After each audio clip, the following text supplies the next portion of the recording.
This is the miniseries of the University of Idaho murders, episode 1. We're starting to win over Bonner. Some very interesting details about why investigators have linked him to these murders. One, the biggest clue so far is a tan leather knife sheath that was found next to one of the victims. They found DNA on that knife sheath. And as they were investigating a 2015 white Hyundai Elantra, they linked it to Kohberger, and that's when they really started surveilling him. They found some trash at his parents' house and they took some DNA from that, and that's how they were able to get a match to link him based upon the fact that cell phone records, the forensic evidence there, the several. They're saying that there were 12 different times that his cell phone pinged near that residence before the murders, and they say that that's usually an indication that someone is staking out a crime scene before they actually commit those murders. Vicki, Savannah? Dana, these clues coming out of the affidavit showing why he was arrested. We know that he is going to make, or has made, his first court appearance back there in Idaho. Walk us through what happens next.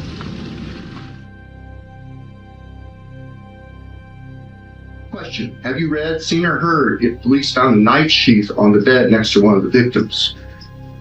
Question. Have you read, seen, or heard that DNA found on the knife sheath was later matched to Bryan Kohberger? The damage has been done. We've been working very, very hard to keep the sort of noise out of the case.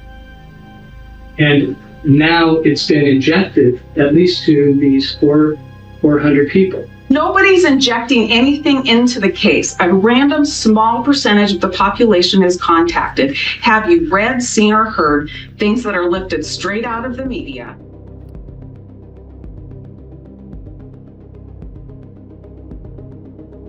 Walked into a courtroom today. He's charged in the stabbing deaths of 4 University of Idaho students last November. The defense today questioned the validity of the DNA found in the knife sheath allegedly connecting Kohberger to the murders. They are demanding more information about that DNA from the prosecutors.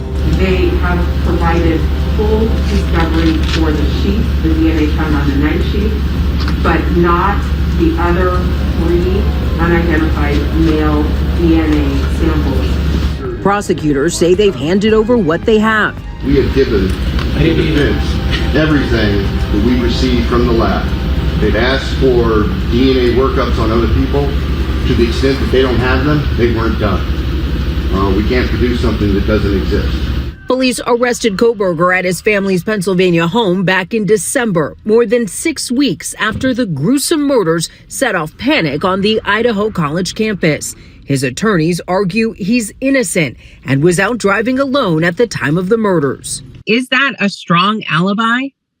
No, it is not. Criminal defense attorney Joe Tamburino, who is not part of this case, says it's a weak argument. But an alibi defense is not, I simply wasn't there at the time. It's you must provide specifically where you were, time, place. Also, if you have any witnesses. The defense had also been trying to delay the trial. Just moments ago, the judge ruled the trial will continue as scheduled in October. The victims' families were inside the courtroom and said they are optimistic.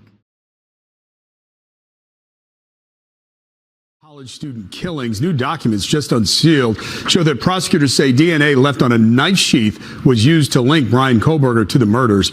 And one of the surviving roommates came face to face with him that night. News 4's Chris Glorioso has been looking at it. He's in the newsroom with details. Chris? David, police believe Bryan Kohberger was a sophisticated killer using his advanced knowledge of criminology to try and outsmart investigators. But the court documents released today say he made a monumental blunder, leaving that knife sheath next to one of the victims. Police say forensics on that sheath, combined with cell phone and vehicle records, all point to Kohberger as the killer.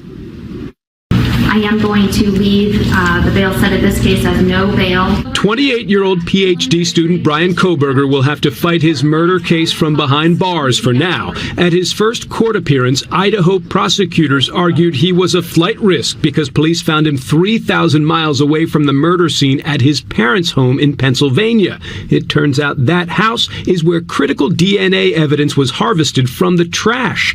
According to this unsealed affidavit of probable cause, first, an an Idaho lab located a single source of male DNA left on the button snap of a knife sheath next to one of the stabbing victims. Then, Pennsylvania agents recovered that trash from Kohberger's family residence.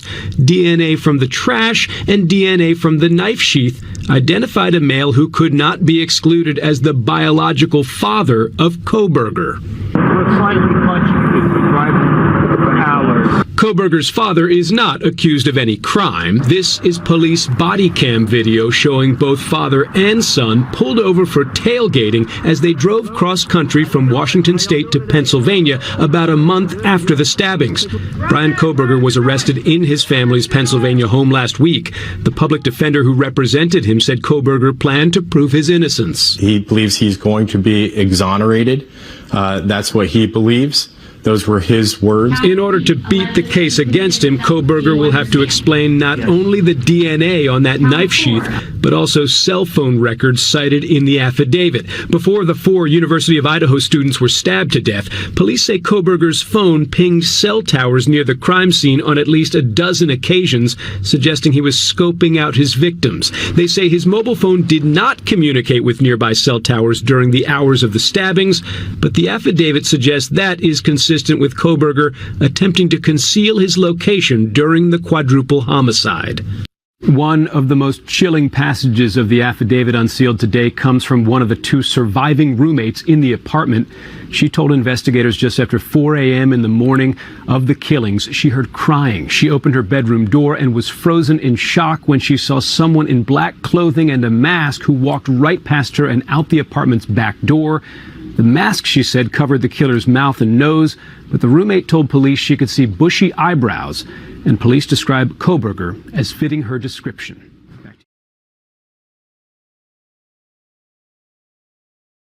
And welcome back, everybody. During the Idaho College student murders investigation, Moscow police contacted the makers of the knife, believed to be the murder weapon. The probable cause affidavit says that officers found the sheath to a K-bar knife next to Madison Mogen's body. DNA on that sheath helped police connect Bryan Kohberger to the scene. Now, the director of sales and marketing for K-bar told TMZ that investigators contacted the company about the knives and sheaths they sell, but K-bar did not have any records of someone named Bryan Kohberger purchasing one. Experts say the knife that would fit the sheath is a 7-inch utility knife, commonly used as a tool by campers or hunters. While police haven't found the knife itself, the sheath with Kohberger's DNA is on it. It's a pretty big get for the prosecution. Wouldn't you agree, Terry?